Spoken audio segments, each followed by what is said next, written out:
고린도후서 12장 7절부터 10절까지입니다.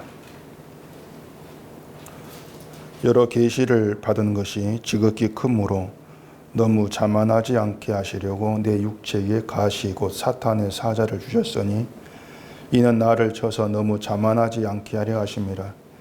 이것이 내게서 떠나가게 하기 위하여 내가 3번 주께 간구하였더니 나에게 이르시기를 내 은혜가 내게 족하도다. 이는 내 능력이 약한 데서 온전하여 짐이라 하신지라.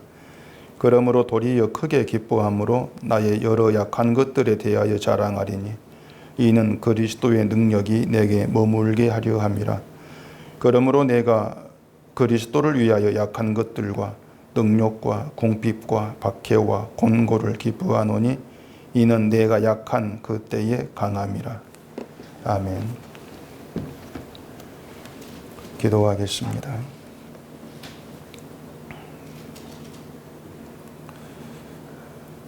낙원에 이끌려가서 우리가 볼 수 없는 것을 보고 왔던 바울이 하고 있는 이 말을 우리가 보면서 하나님께서 바울에게 일하신 바 그것이 무엇인가를 깨닫게 하시고 또 우리가 이 땅을 살아갈 때에 하나님의 어떠한 뜻으로 우리를 다스리고 일하시는지를 확인하고 그 확인함 가운데에서 다시금 주의 나라가 어떠한 것인가를 엿볼 수 있는 저희가 되게 주시옵소서. 예수님 이름으로 기도합니다. 아멘. 사도 바울이 셋째 하늘이 이끌려간 그 신비한 체험 얘기를 스스로 끄집어내었습니다. 지난 주일 말씀을 드린 것처럼 그 바울이 자기 체험에 대해서 얘기를 하고 있는 이유는 우리가 짐작하는 것과는 좀 질적으로 다르다는 것을 좀 생각을 하셔야 됩니다. 우리는 그 사도 바울이 이제 사도로 부족하다 그렇게 바울을 의심하는 그런 자들에 대해서 자기의 사도다움을 또 사도됨을 드러내고 변호하기 위해서 체험 얘기를 활용하고 있는 것처럼 그렇게 생각되기가 쉽습니다. 왜냐하면 지금의 기독교회에서 이 체험이라고 하는 것은 신자됨의 증거로 그렇게 바라보는 시각들이 거의 전부라고 할 수 있기 때문에 그렇습니다. 특히나 바울처럼 천국을 봤다는 그러한 체험은 어떤 구원의 증거 또 신자됨의 증거로 내세우기에 아주 좋은 그런 체험이라고도 할 수가 있겠죠.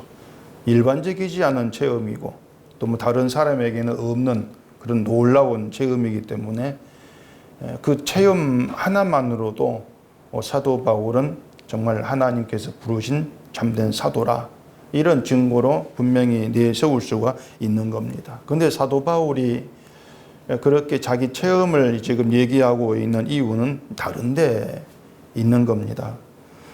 바울이 신비한 체험을 얘기한 다음에 언급하는 게 바울을 평생토록 따라다녔던 육체의 가시 이야기를 또 끄집어내고 있습니다. 자, 앞에서는 낙원에 이끌려갔던 신비한 체험 이야기를 하고 그리고 이어서 다시 얘기하는 것이 육체의 가시 얘기를 하고 있다고 하는 것이죠. 그러니까 우리가 지금 이 바울 얘기를 이제 보면서 그 사도 바울의 그 신비한 체험과 육체의 가시가 어떻게 연결되고 있는 것이고 또 사도 바울이 그 두 이야기를 끄집어내면서 무엇을 지금 얘기하려고 하는 것인가 또 그 대상이 바울의 어떤 외적인 조건들을 내세우면서 바울이 사도로 부족하다 이렇게 비판하고 있는 그런 자들을 향해서 지금 이 얘기를 하는 것인데 어떤 얘기를 하고 있는 것인가 그걸 우리가 면밀히 살펴봐야 될 내용이 되는 것입니다. 7절을 다시 보십시다. 여러 계시를 받는 것이 지극히 크므로 너무 자만하지 않게 하시려고 내 육체에 가시 곧 사탄의 사자를 주셨으니 이는 나를 쳐서 너무 자만하지 않게 하려 하심이라. 이렇게 바울이 얘기를 합니다. 자, 하나님께서 바울을 이끌어서 낙원을 경험하도록 하셨다면 다음에 예상되는 것은 이제 바울이 낙원을 경험했으니까 평생토록 낙원을 생각을 하고 또 낙원을 소망하면서 이 땅에서 어떤 고통과 고난이 주어져도 그걸 넉넉히 이기면서 평안을 누리고 살았다. 어떤 이런 식으로 나와지는 것이 우리가 예상할 수 있는 경험의 이제 그 이야기란 말입니다. 그런데 그 낙원을 경험한 바울도 육체에 가시가 있을 때 그 가시가 나에게서 떠나게 해달라 이렇게 3번 하나님께 간구를 했다는 겁니다.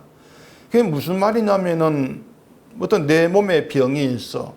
그래서 병을 위해 했던 기도에서 이런 의미가 되겠죠. 그러니까 가시로 인한 고통이 너무 커서 그 고통에서 나를 벗어나게 해달라. 그걸 위해서 하나님께 기도를 했다는 겁니다. 낙원을 체험한 바울이 그런 기도를 했다는 거예요.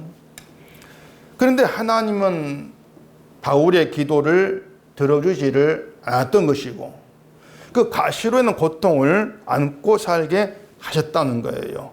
어떤 한 달, 2달이 평생 그 가시를 안고 살았다고 하는 것이죠.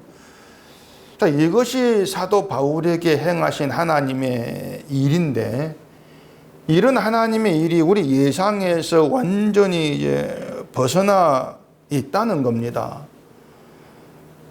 자, 하나님이 바울을 낙원으로 이끌어가서 말로 표현할 수 없는 그런 말을 듣게 하시고 또 지극히 큰 여러 계시를 받게 하셨다고 하죠. 그런데 그것 때문에 바울이 너무 자만하지 않게 하시려고 가시를 주셨다는 겁니다. 그러니까 육체의 가시는 바울을 쳐서 바울을 자만하지 않게 하기 위한 도구로 주어진 그런 결과가 되겠죠.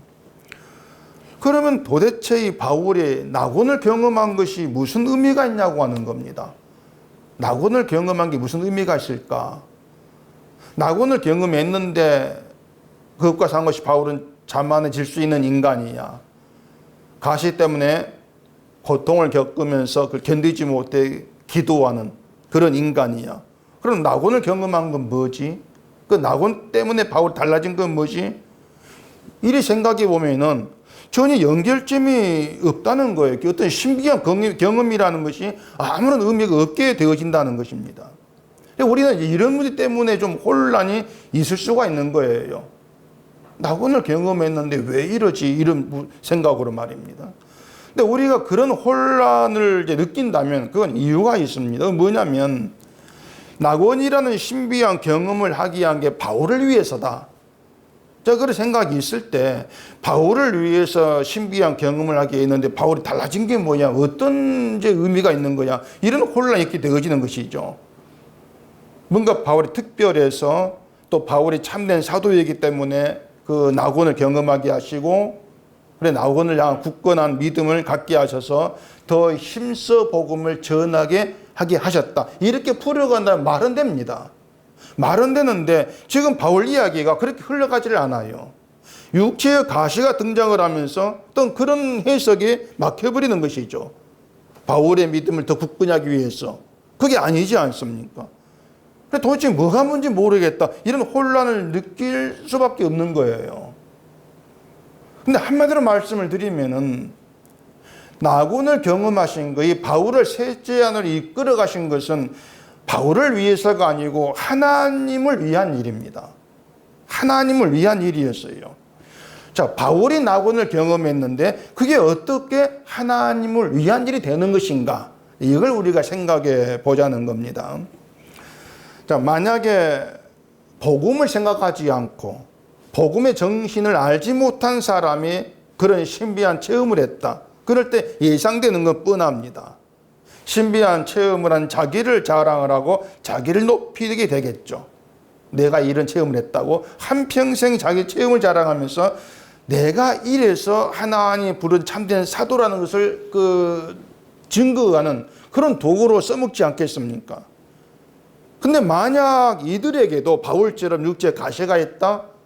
그럼 어떻게 하겠습니까? 아마 자기 가시를 감출 거예요. 가시가 없는 척. 있어도 괜찮죠. 그래 하면서 자기 체험만 계속 얘기할 거란 말이에요. 왜냐하면 가시는 약점이 되는 얘기란 말입니다. 약점이 돼요. 나한테 불리한 얘기예요. 근데 사도 바울은 안 그렇죠. 얼마든지 사도로서 약점이 될 수 있는 그런 이야기를 끄집어내고 있는 겁니다. 그게 뭐냐면 복음에만 마음을 두고 있다는 뜻이고, 바울이 하나님의 뜻에 온 마음을 맞추고 살아가더라는 것이에요. 그렇게 바울이 내세워지고 있는 것이죠. 그리고 그것은 바울의 실력이 아니라 하나님께서 성령을 보내셔서 바울에게 일하시는 결과물이라는 것이 오늘 본문에 담긴 바울의 어떤 그 의도라, 이렇게 얘기할 수가 있는 겁니다. 그러니까 바울은 지금 자기를 얘기하고 있는 것이 아니고 나 같은 자를 이렇게 써가시는 그 하나님 일하심, 그걸 통해서 나중에 얘기하겠지만 주의 능력이 이런 거야. 그걸 지금 바울은 증거하고 있는 것이 본문 얘기가 되어지는 것이죠. 말씀드린 것처럼 본문은요, 온통 바울에게 불리한 내용입니다. 자만하지 않게 하시려고 육체의 가시를 주셨다는 것은 바울도 얼마든지 자만할 수 있는 인간이라 스스로 인정하는 거예요.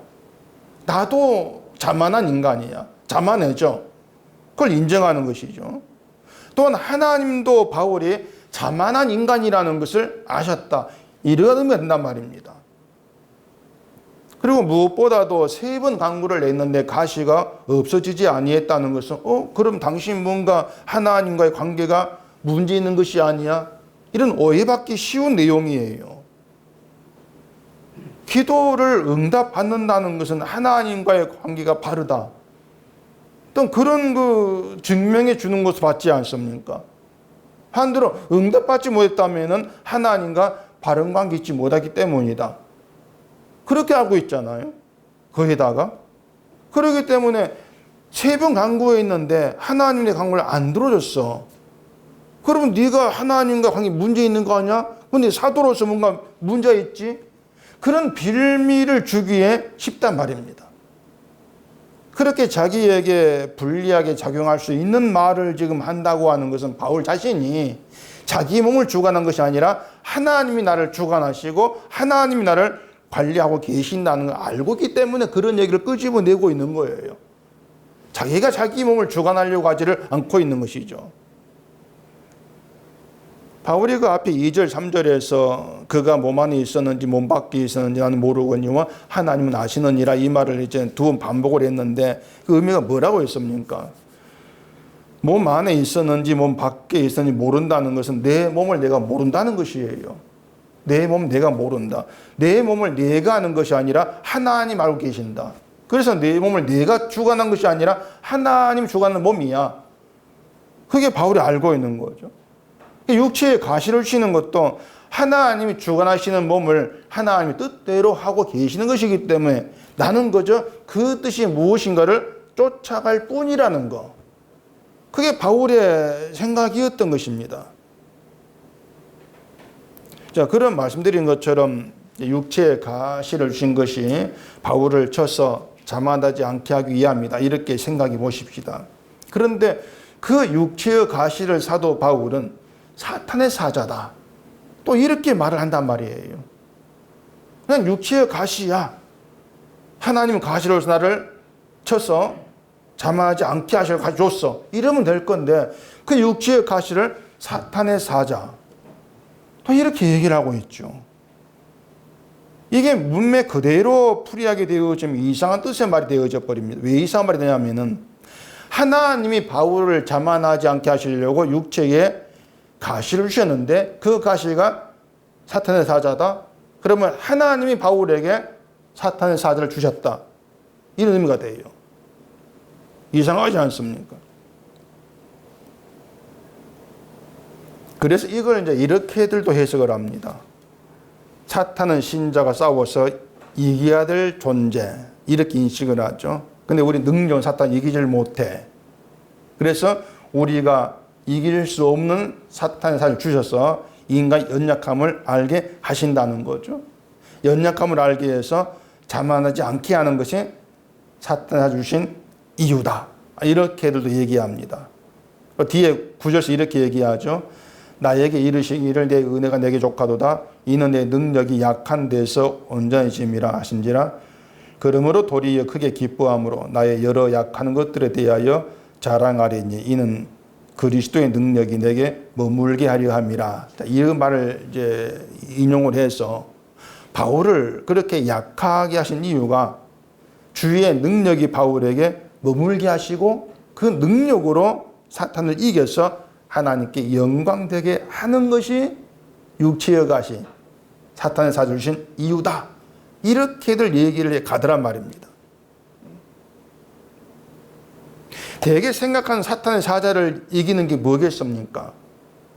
육체의 가시로 인해 고통스럽다 할지라도 하나님이 주신 은혜로 인해서 고통 가운데 기뻐하고 감사하고 살아가는 것, 이런 것을 사탄을 이긴 것, 가시 이긴 것, 이런 식으로들 일한단 말입니다. 그래서 하나님이 가시가 3번 떠나기를 3번 강구한 바울에게 내 은혜가 내게 족하다 이렇게 말씀하셨다고들 하는 것이에요. 그게 뭐냐면 결국은 또 바울을 중심으로 놓고 해석을 하고 있는 것이죠. 주의 능력이 머무르니까 바울에게 능력이 있어서 다 얘기가 되어졌어. 이게 믿음이야. 이렇게들 말한단 말입니다. 10절에 또 이렇게 얘기하죠. 그러므로 내가 그리스도를 위하여 약한 것들과 능력과 궁핍과 박해와 곤고를 기뻐하노니 이는 내가 약한 그때의 강함이라. 이 말을 연결해서 육체의 가시가 고통이 되고 능력과 궁핍과 박해와 곤고를 힘들 때 주의 능력이 힘이 되어서 기뻐하고 감사하는 이게 신자의 강함이다. 그렇게들 풀어가는 겁니다. 그래서 육체의 가시도 하나님 은혜입니다. 고통 가운데서도 기뻐하고 감사하고 주신 은혜이기 때문에 가시가 있는 걸 기뻐하시고 감사하세요. 뭔가 그럴듯한 말들을 하는 거죠. 사람들이 교회에서 이런 말을 계속 들어오다 보니까 힘들 때 힘들다고 하면은 뭔가 믿음이 없는 것으로 보여질까 봐서 힘들다는 말을 안 하죠. 힘들지 않은 척 하죠. 아무렇지 않은 척 하고 감추면서 억지라도 웃어야 하는 그런 분위기가 돼버린 겁니다. 근데 육체에 가시가 있는데 그 가시를 기뻐하는 게 믿음이 아닌 겁니다. 믿음이 착각이에요. 가시를 기뻐해라. 거기에 지금 바울 이야기의 중점 이 내용이 아닌 거예요. 육체의 가시는 하나님께서 주신 것이죠. 그 가시를 내가 빼버릴 수 있는 것이 아닙니다. 기도한다고 해서 빠지는 것도 아닙니다. 지금 바울은 그걸 보여주고 있는 거예요. 가시는 몸에 박혀가지고 내가 존재하는 한 빠지지 않는 가시라는 겁니다. 빠지지를 않아요. 그렇다면 가시 고통이 되고 그 가시로 인해서 아파하며 살아가야 하는 거, 이것밖에 없는 거죠. 가시가 박히는데 안 아파야 된다. 이건 억지, 말이 안 되는 거예요. 아플 수밖에 없는 것이죠. 힘들 수밖에 없는 것이고, 그럼 비명 지를 수밖에 없는 거죠.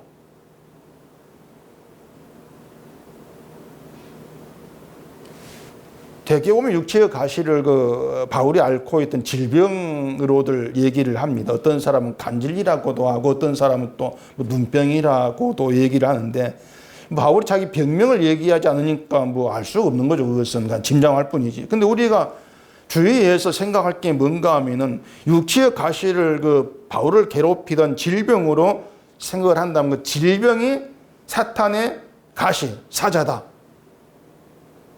이런 뜻이 되지 않겠습니까? 그럼 우리가 무슨 병을 앓게 되어지면은 하나님이 날 자만하지 않게 하려고 사탄의 가시를 주셨다. 이렇게 생각해야 되겠습니까? 그러면 또 병이 없이 팔팔하고 건강하거나 근심하고 걱정을 문제가 없이 평이 사는 그런 사람은 도무지 육체의 가시라 할 만큼 없잖아요. 그럼 그 사람에게 육체의 가시가 주어지지 아니했으니까 성경대로 하면, 바울의 말대로 하면은 하나님이 부르는 신자가 아닌 겁니까? 몸이 평안하면. 그래서 오늘 본문에서는 먼저 육체의 가시를 바울이 사탄의 사자로 말한 그 이유와 사탄의 사자를 하나님이 주신 것으로 말한 이유부터 우리가 좀 잘 이해를 해야 되는 겁니다. 자, 사탄의 사자를 주셨다. 이 말은 하나님 사탄에게, 야 사탄, 너 절개 중에 하나를 내가 사도로 부른 바울에게 들어가게 해. 이렇게 명령해서 사탄의 사자를 바울에게 보낸 것, 이런 뜻이 아니에요.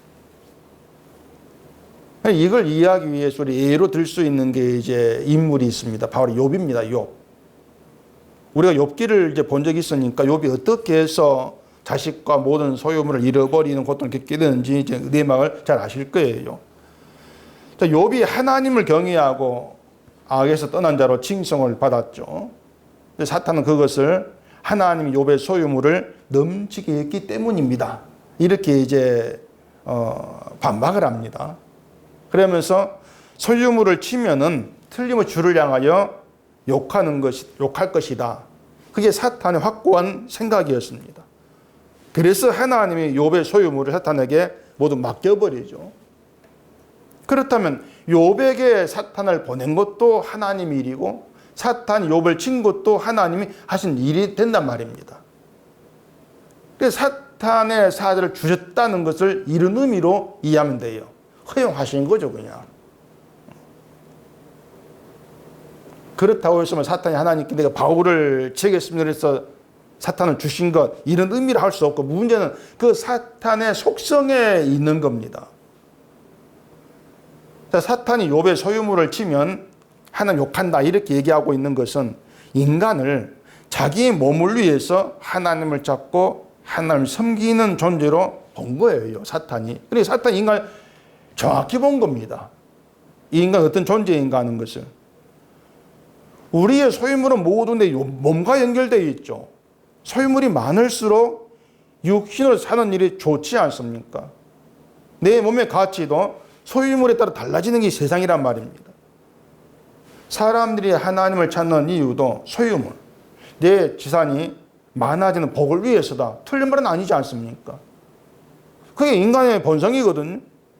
그래서 사탄이 욥의 소유물을 치면 하나님을 욕한다. 결국 인간이 몸을 괴롭게 되면은 하나님을 욕하게 되어 있다는 것이죠.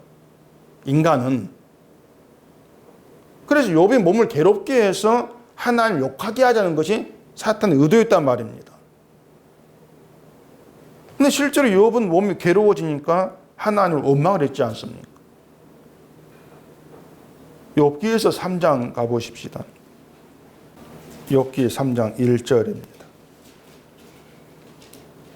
그 후에 욥이 입을 열어 자기의 생일을 저주하니라. 욥이 입을 열어 이르되 내가 난 날이 멸망하였더라면 산의 아이를 베었다 하던 그 밤도 그러하였더라면 그 날이 캄캄하였더라면 하나님 위에서 돌아보지 않으셨더라면 빛도 그 날을 비추지 않았더라면.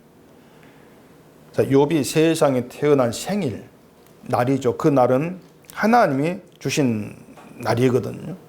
생일을 저주한다는 것은 날과 날을 잊게 하시는 하나님의 일을 원망하는 거예요.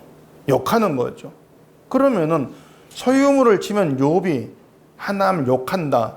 그 사탄의 말하고 딱 들어맞게 되어지지 않습니까? 그러면 욥에 대한 하나님의 생각이 틀렸고 사탄은 맞았다. 이렇게 되겠습니까? 하나님은 욥이 어떤 인간인가를 몰랐고 사탄은 잘 알았다. 그런 뜻이 되겠냔 말이에요. 만약에 하나님이 아니다. 욥은 소유물을 다 잃은다 할지라도 날 욕할 그런 자가 아니야. 이렇게 말씀하셨다면은 하나님 사탄이 진 것이죠. 하나님 욥을 모른 것이죠. 근데 하나님 욥에 대해서 그런 말씀하지를 않습니다. 욥이 날 욕하지 않을 거야. 그런 말씀이 없는 거예요. 오히려 욥의 소유물을 치고 그 몸을 치면 하나님을 욕한다는 걸 하나님이 알고 계신 겁니다. 그런데도 사탄에게 소유물을 맡긴 이유, 그 이유가 뭐겠냐고 하는 거죠. 물론 욥이 뭐 소유물을 잃었을 때 바로 하나님 원망한 것이 아니고 그 몸을 쳤을 때 이제 원망을 했죠. 그것도 하나님께서 욥의 몸을 사탄에게 맡겨서 벌어진 일이란 말입니다. 어쨌든 하나님을 원망했으니까 사탄의 말이 맞는 거죠. 근데 욥 이야기는 애당초 하나님 사탄에게 욥의 소유물과 몸을 맡긴 것이 욥이 하나님을 원망할까 하지 아니할까, 그게 초점이 아닌 겁니다. 자, 욥은 평소에 온전하고 정직하여서 하나님을 경외하며 악에서 떠난 자로 살았습니다. 그래 동방 사람 중에 가장 훌륭하다 인정까지 받았던 그런 사람이 신앙생활에서 흠 하나 없을 정도로 완벽한 게 욥이었단 말입니다. 그렇게 욥게 출발한다고 했지 않습니까? 완벽한 자로. 그런데 그것처럼 모든 생활이 완벽한, 여호와를 경외하는 그런 완벽한 신앙 가운데 있던 그런 욥이 그 생활이 육신의 문제에 부딪혔을 때는 무너지더라는 거예요. 여호와를 경외했던 것이, 다시 말해서 신앙생활을 잘해서 구원받는 것이 아니라는 겁니다. 그게 욥기 이야기했단 말이에요. 그런 점에 본다면은 하나님 욥의 몸과 소유를 몽땅 다 사탄에게 맡기고 다치게 하신 것은 동방 사람 최고란 칭송을 받은 욥을 자만하지 않게 하는, 그것도 그 안에 담겨 있다고 할 수 있는 것이죠. 그럼 이런 일을 통해서 하고자 하신 하나님의 일을 우리가 어떻게 봐야 되냐고 하는 겁니다. 욥이 하나님 원망했습니다. 그럼 욥이 하나님을 원망했다고 해서 하나님의 일하신 어떤 피해가 발생하는 것입니까? 전혀 없는 거예요. 왜냐하면 하나님 애당초 우리가 어떤 형편과 상황에서도, 다시 말해 육체에 가시가 있다 할지라도 하나님을 원망하지 않고 욕하지 않는 그런 인간으로 만들고자 하신 것이 아니란 얘기입니다. 그게 믿음이 아닌 것이거든요. 어떤 상황에도 원망하지 않는, 이게 구원받은 사람이 이게 아니란 얘기예요. 욥기서는요, 말씀드린 것처럼 1장 1절만 보면은 욥은 구원받기에 충분한 사람으로 시작합니다. 아무 하자가 없습니다. 근데 그런 욥도 구원받을 수 없는 존재라는 것이 사탄이 욥을 치는 것으로 드러나는 거예요. 그런 의도에서 허용하신 겁니다. 욥을 사탄에게. 구원받지 못할 존재야. 그 생활이 아무리 완벽하다 할지라도 그것 때문에 구원받는 건 없어. 그런 것이죠. 그런 점에서 봤을 때 바울이 육체의 가시를 사탄의 사자 이렇게 말한 것은 이유가 있다는 얘기입니다. 사탄은 우리 몸을 근거로 해서 하나님을 바라보게 합니다. 믿음도 내 몸을 근거로 해서 바라보게 하는 것입니다. 내 몸이 좋고 내가 잘 살고 내가 신앙생활 잘하고 실천을 잘하고 있으면은 하나님이 나를 사랑할 것이 복을 줄 것이고, 내가 뭔가 못하고 몸이 아프고 뭐 좋지 않으면은 복받지 못한 것이고 하나님 관계에 또 문제가 있는 것이고, 참 그렇게 생각을 끌어가지 않습니까? 내 몸이 근거예요. 내 몸이 내가 잘하는가 못하는가, 그게 근거예요. 그런데 내가 잘하고 있는데, 믿음이 열심히 있는데 뭔가 내 몸에 육신에 것에 문제가 있다, 그럴 때는 자연히 하나님 왜 이렇게 합니까? 내가 어떤 문제가 잘못한 게 있습니까? 그런 원망이 나오는 거죠. 그게 사탄의 속성 정신이라는 겁니다. 그것이 내 몸을 근거로 해서 하나님께 나가는 거, 이게 사탄의 속성의 것이에요. 그런 점에서 육체의 가시를 사탄의 사자 이렇게 말하는 것을 볼 수 있는 겁니다. 바울의 육체에 가시가 있게 하면은 셋째 아내를 경험한 바울이랄지라도 고통을 견디지 못하고 자기 몸을 위해 기도할 거야, 이게 사탄의 정신이라고 해보십시다. 그렇다면은 요백에 있던 것처럼 사탄의 계책이 성공한 것이죠. 어쨌든 자기 가시를 때문에 견디지 못하고 자기 몸을 위해 기도했으니까 사탄 계획이 성공한 것 아니겠습니까? 육체의 가시로 인해서 복음을 전하는 일에 지장이 있습니다. 그러니까 가시를 떠나게 해주십시오. 이래 기도했다 할지라도 다르지가 않습니다. 그건 복음의 정신에 맞지를 않아요. 복음은 바울 육체에 가시가 있든 없든 상관없이 주께서 복음을 전하고 계시거든요. 바울 몸과 관계가 없는 것이죠. 육체의 가시가 복음에 지장되는 일은 없단 말입니다.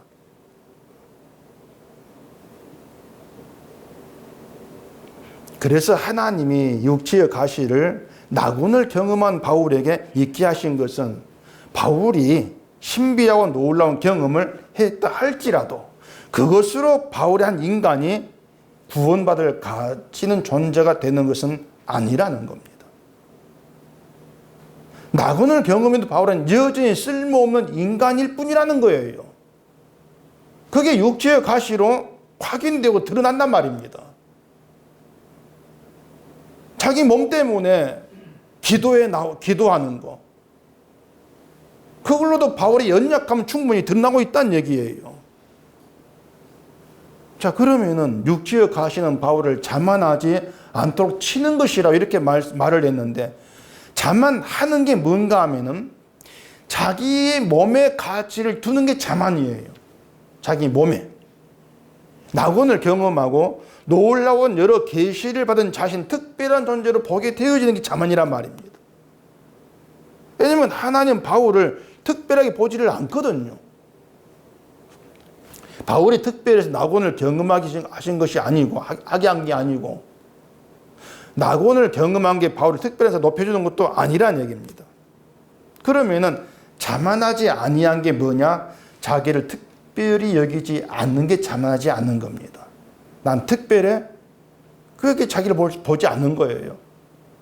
나는 구원될 수 없는 허물과 죄로 인해 죽은 자, 아무것도 아닌 자기일 뿐이라는 게 자만하지 않은 것이고 자기를 낮추는 거예요, 그것이. 바울을 그렇게 자기를 아무것도 아닌 자로 보게 하시려고 육체의 가시로 바울을 쳤다는 겁니다. 말씀드린 것처럼 가시 때문에 3번 간구했다는 거. 자기 몸을 위해서. 결국 너도 네 몸 때문에 살아가는 그런 죽은 자잖아. 그렇게 확인된 순간이에요, 그것이. 아니, 바울이 왜 원망했을까? 그게 아니고 바울도 원망할 수밖에 없는, 자기 몸 때문에 기도할 수밖에 없는, 육신을 위해 삶을 찾을 수밖에 없는 그런 자에 지나지를 아니한다. 신비한 점, 그게 바울을 특별하게 다르게 만들어가지를 않아. 그 얘기를 하고 있는 거죠. 그러니까 하물며 바울이 그런 존재라면 우리는 오죽하겠냐고 하는 겁니다. 그래서 육체의 가시라고 하는 것은 우리의 그 허물과 죄를 드러내는 도구로 주어진 것이고, 때문에 우리가 어떤 가시 때문에 원망하고 불평해하고 그게 믿음이 없는 모습인데, 당연히 나와지게 하시는 것은 그런 걸 통해서 네가 어떠한 존재인가, 하나님께 아무짝에 쓸모없는 그런 자에 지나지를 않는다는 것을 확인해라. 그걸 인정하라는 것이죠. 그게 가시란 말입니다. 가시.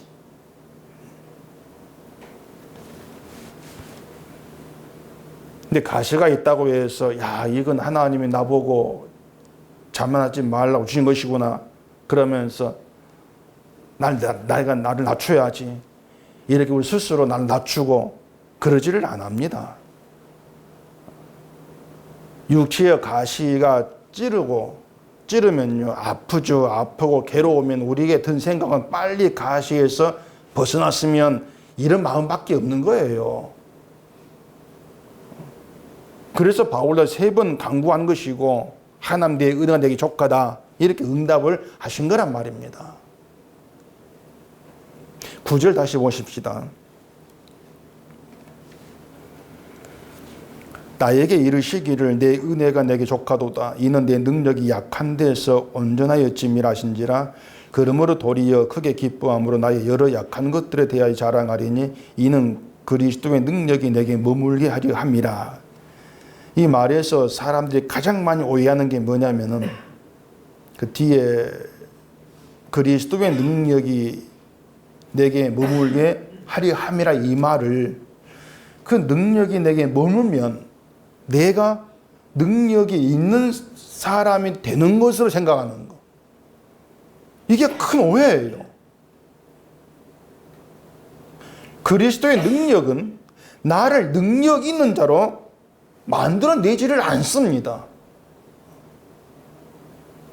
육체의 가시가 있어도 원망하지 않고 기뻐 감사한 어떤 그런 능력으로 우리를 만들어가는 능력이다. 그게 아닌 거예요. 그런 능력은 없습니다.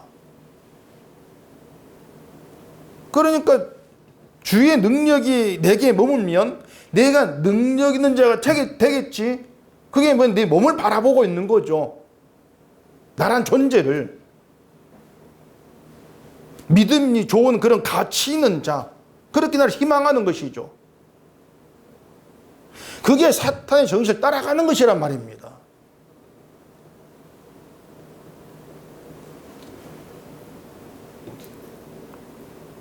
고린도전서 2장을 보십시다. 2장 4절. 내 말과 내 전도함이 설득력 있는 지혜의 말로 하지 아니하고 다만 성령의 나타나심과 능력으로 하여 너희 믿음이 사람의 지혜에 있지 아니하고 다만 하나님의 능력에 있게 하려 하였노라. 이 말은 바울이 그 복음이 전해지는 일에 있어서 자기는 아무것도 아니다, 그 얘기를 지금 하고 있지 않습니까? 다만 성령의 나타남과 능력으로 주께서 하신 일, 그 얘기를 한단 말입니다. 이게 뭐냐면 그리스도의 능력이 바울에게 머물렀을 때 나타나는 현상이라는 거예요. 그것이. 그러니까 우리가 이런 내용 보면서 야, 바울 믿음 좋다 그렇게 보시면 아니에요. 그건 성을 잘못 본 겁니다. 바울은 이런 말한 내 믿음이 좋아, 그 뜻이 아니에요. 난 아무것도 아니야. 성령이 하신 일이고 하나님의 능력으로 되어진 일이야. 그러니까 자기는 빠져버리죠. 빠져버리고 하나님 능력이 내에 세워지죠.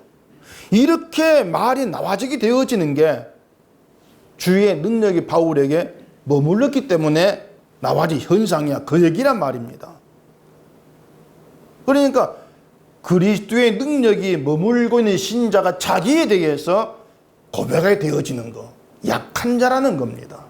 주의 능력 앞에서 난 약한 자야. 허물과 죄로 인해 죽은 자일 뿐이고 나 구원받을 가치도 없는 그런 자고 복받을 가치도 없어. 그렇게 자기 고백에 나와지는 게 주의 능력이 머물고 있는 현상이에요. 그렇게 되어지면서 예수의 피의 은혜가 다 이루어낸 것이다. 그런 고백을 하게 되어지는 거죠. 그게 주의 능력이란 말입니다. 그래서 그리스도의 능력은 우리 약한 데서 온전해집니다. 우리 약한 데서. 주의 능력이 우리를 강한 자가 되기 위해서 모든 유혹을 이기게 합니다. 이건 내가 강해지는 것이에요. 그것은 인간이 강해지고자 하는 데에서 주의 능력은 해방을 받죠. 그렇게 오면 하나님의 은혜는 바울의 약함이 드러나게 하신 일이고 그것이 가시에 담긴 하나님의 뜻이기 때문에 내 은혜가 내게 족하다. 이런 말씀을 바울에게 하신 것이죠. 만약 바울의 간구를 하나님 들어서 가시가 떠나게 했다? 그럼 하나님 그런 모든 일이 아무것도 아닌 게 되죠. 그 일이 없게 되는 것이죠. 바울의 약함을 드러나게 하시려고 가시를 떠나게 하지 않게 하시는 거죠. 그게 하나님의 응답이었더라고 하는 겁니다. 그게 하나님의 은혜가 바울에게 족한 이유가 되었던 거예요. 약함이 드러나면서 내가 아무것도 아닌 존재라는 것이 확인되고 인정할 수밖에 없는 일들 하나하나가 그런 점에서 하나님의 은혜로 다가온다는 겁니다. 그런 점에서 가시가 은혜라는 것이 아니고 가시를 통해 하시는 그 하나님의 일이 은혜라고 하는 거예요. 우리 약함이 드러나지고 그걸 인정하게 되면서 주가 다 이루셨습니다. 이 고백이 내 약함돼서 나와지는 진심이란 말이에요. 약함이 나와진 진심이죠. 그러니 하나님의 은혜가 바울에게 족할 수밖에 없는 거예요. 바울이 간구에도 가시가 떠나지 아니했다면 그 가시가 언제 떠났겠습니까? 평생 떠난 적이 없습니다. 평생을 가시가 박힌 채로 살아갑니다. 다시 말해서 사탄의 사자가 박힌 상태에서 평생을 살아가는 겁니다. 그 말은요, 우리가 죽는 순간까지 내 육신을 위해 살아가는 방식을 우리는 포기하지를 아니한다는 거예요. 육신의 일 때문에 울기도 하고 웃기도 하고 아파하기도 하고 괴롭기도 하는 그런 삶에서 벗어날 일이 없다는 것입니다. 그래서 육체의 가시는 바울처럼 몸에 병이 있거나 하는 그걸만을 얘기하는 것이 아니고 육신의 일 전부 가시입니다. 육신으로 살아가는 우리의 모든 일이 가시예요. 그런데 그런 육신의 일들로 인해서 내가 누구인지가 늘 드러나고 확인되어지는 것이죠. 죄로 인해 죽은 자라는 것, 쓸모없는 아무것도 아닌 인간일 뿐이라는 것, 그렇게 우리 자신들이 가시로 인해 확인되어지면서 예수의 피의 은혜의 존귀함에 마음을 두게 되는 것이 주의 능력이 우리에게 머물기 때문에 나타나는 모습들이란 말입니다. 능력이 하고 있는 일이라고 하는 것이죠. 그래서 사탄의 사자는 우리 육신과 같이 평생 갈 수밖에 없는 것이고 이것이 지금 우리가 지금 살아가는 현실입니다. 육체에 가시가 없는 사람은 없습니다. 그렇게 가시가 있음으로 해서 확인되어지는 것은 육신으로 존재하는 누구도 구원받을 수 없다는 사실 그거 하나예요. 그리고 다만 주의 영이 임함으로써 그 영으로 존재하는 그가 구원받은 자다. 그게 육체의 가시를 통해서 증거되어지는 것이죠. 그게 가시의 역할입니다. 가시를 준 이유고 말이죠. 지금의 어떤 기독교를 보면은 처음부터 끝까지 육신으로 시작해서 육신으로 마치는 게 전부지 않습니까? 이렇게 하면 구원받고 저렇게 하면 복받는다. 이렇게 하면서 사탄의 정신을 따라가는 게 전부예요. 진주를 던져주면은 밟아버리는 돼지처럼 육신에 도움되지 않는다고 생각하는 복음을 짓밟고 있죠. 그게 말세의 징조입니다. 복음을 짓밟는다는 것은 내 육신에 가치가 없다는 그 이유죠. 예를 들어 대개 믿음을 죽는 순간까지 예수를 버리지 않고 예수를 의지하고 살아가는 거, 이걸 믿음 생각합니다. 그래서 믿음의 싸움을 싸워 이겨서 끝까지 믿음 지킵시다. 이렇게 생각하지 않습니까? 결국 그런 믿음이 필요한 건 내 수고고 내 열심이고 내 의지예요. 근데 복음은 예수를 버리지 말고 예수만 의지해라. 이게 복음 아닙니다. 예수를 버리지 말라는 게 복음이 아니에요. 복음은 넌 예수를 버릴 수밖에 없는 인간밖에 안 돼. 그겁니다. 그게 복음이에요. 넌 세상만 의지하고 살아갈 그런 인간이 지나지를 아니한다. 그걸 드러내는 게 복음입니다. 그런 내가 구원받겠다고? 그렇게 찔러대는 게 복음이에요. 그렇게 찔러대면서 예수님이 흘리신 십자가의 그 피만 나에게 의미가 있구나. 그렇게 그 피에 내 고개를 돌리게 만들어내는 게 복음이죠. 그러니 그런 복음을 누가 좋아하겠습니까? 그런데도 그 복음에 의해서 낚여 올려지는 자가 있다는 거죠. 그렇게 복음이 낚여서 끌어올려져서 복음의 그 세계를 깨닫게 되어지고 내가 아무것도 안 존재인 가운데에서 예수의 피의 은혜에만 의미를 두고 그 존귀함을 알아가지 소원하는 바로 그게 천국이란 말입니다. 그렇게 낙원을 경험하는 거예요. 신자라고 하는 것은. 보석 같은 그런 집을 보는 게 낙원 경험이 아니고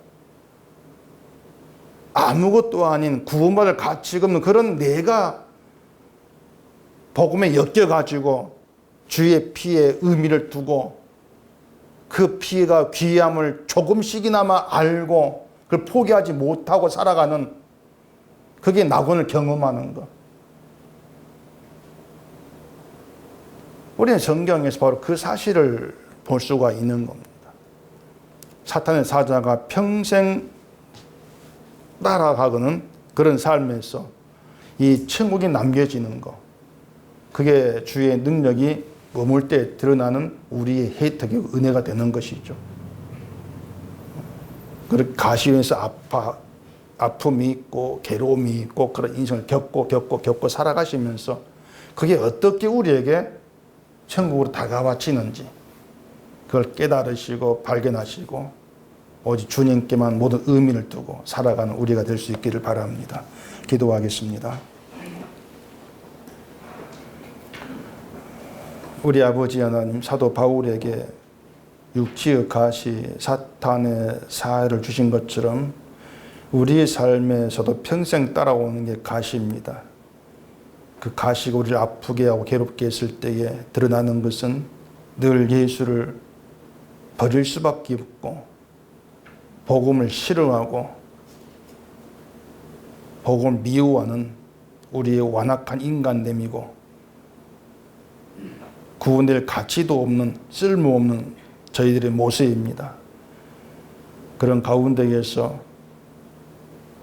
주의 피가 우리의 생명이 되었음을 깨닫고 그 피에 모든 존귀한 의미를 두고는 저희가 되기를 소원합니다.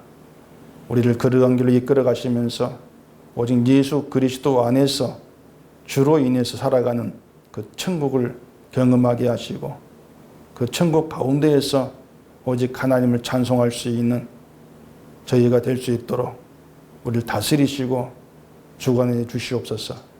예수님 이름으로 기도합니다. 아멘.